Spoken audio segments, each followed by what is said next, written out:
Hey guys, it's Jarrett here with Joseph Morgan, star of Vampire Diaries, talking all about what you can expect for Season 3 and maybe Season 4. Who knows? You never Maybe. know. Check it out. So this season has been amazing, Joseph. It's been so great. It's been so fun watching Klaus really dig into Mystic Falls. What have you liked about Season 3? You know, I really enjoyed the third episode, The End of the Affair, the Chicago flashbacks. I mean, that's an era I'd like to go back to again. I've really enjoyed Claire becoming a part of the show, because she's become such a close mate of mine, and just because I always got on really well with Daniel Gillies, and then with her joining, and then Nate and Casper, and I feel like we've got a little gang now, you know what I mean? It's so yeah, I've really enjoyed them investing in me by bringing on my family members and sort of making my storylines so kind of prominent and rewarding, you know, and then also just playing all the different sides of Klaus, getting some of his human side and some vulnerability in there, you know, and that's allowed me to win over some people who hated me in the beginning, so that's been really fun, you know, the layering. Now, the next episode that fans are going to get to see is called Heart of Darkness, and according to the CW's description, both Stefan and Klaus both go to, quote, extremes in their search for the weapon. What can you tease? Well, you know, I'm up to my usual tricks again, a little bit of manipulation, a little bit of threatening, you know, but yeah, things do escalate. I mean, we're on the home stretch now driving towards the finale of the season, and yeah, it's really building now. I'm really looking forward to that, and I'm really looking forward to fans seeing episode 20 as well, which is the dance. Yeah, the decades. I know, right? Where we do get to revisit that the 20s, you know, or at least the dress of the 20s. So yeah. Does Klaus go? Klaus goes to the dance, yeah. He cannot stay away from a Mystic Falls party. Listen, any Mystic Falls event where everyone is there, surely everyone's got to show up and something terrible or dramatic is going to happen. These are the rules. I mean, I feel like if the council was really smart, they would just stop having town events, and then their citizens would be fine.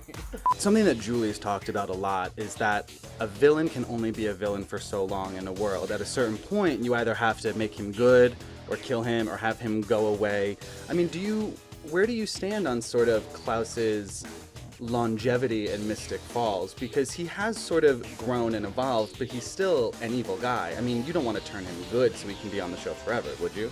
Absolutely not, no. Yeah, I mean, I'll be straight with you. I would rather he die than turn good, you know, than just start hanging out at the grill. Like, I can't do it, I can't.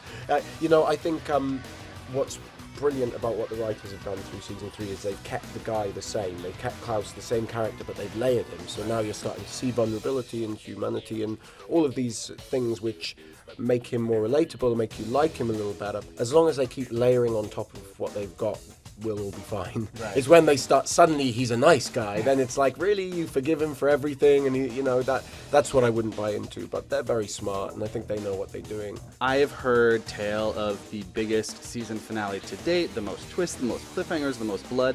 What can you tease about what is in store for fans in this last run of episodes? You know, last season, it was like the biggest episode was 21, right? And then 22 was like the hook for next season, me taking Stefan away. It's not that way this season. 21 and 22 are both extreme, and I mean, loads of twists, loads of turns. People are going to be upset. I know they are. And the last 20 to 30 seconds of episode 22 is just going to blow everyone's minds. People are going to be furious that they can't see episode 1 of season 4 immediately. So yeah, it's they're really taking it to a new level. But the show has to evolve. You know, they have to take some risks. It has to move forward, and things have to change. Otherwise, you know, we'd be the Simpsons. We'd be back to the same place we were at the beginning of each episode. You know, it's not a procedural drama. It has to change, and characters have to move forward. So yeah, I'm excited to see the reactions. If Klaus makes it to season 4, what have you not gotten to do with him yet that you would like to do? It'd be nice to kiss someone, wouldn't it? It'd be nice to, I mean, you know, I have somewhat of a romantic interest, but it'd be nice to see how, when that was reciprocated, how he was. And I'm still up for him changing into a wolf. I mean, I want to see him. Yeah, I mean, I've said it all along. Like, I would love to see him change into some sort of half man, half wolf hybrid if we've got the budget for the special effects. You know, that's always, you've got to take that into account. Let me ask. I'm gonna put you on the spot and give you a little Sophie's Choice action. Okay. If you had to pick one, vampire or werewolf? Right now, I'm werewolf. Right now. Yeah, because I read this book, The Last Werewolf by Glenn Duncan, which kind of blew my mind. So, but I pendulum back and forth. You know, I was pro vampire when I joined the season, but right now I'm exploring my bestial sides. Forever companion, Rebecca or Caroline? My sister or my potential lover? I mean, look, I love Rebecca, but it's got to be Caroline for obvious reasons, right?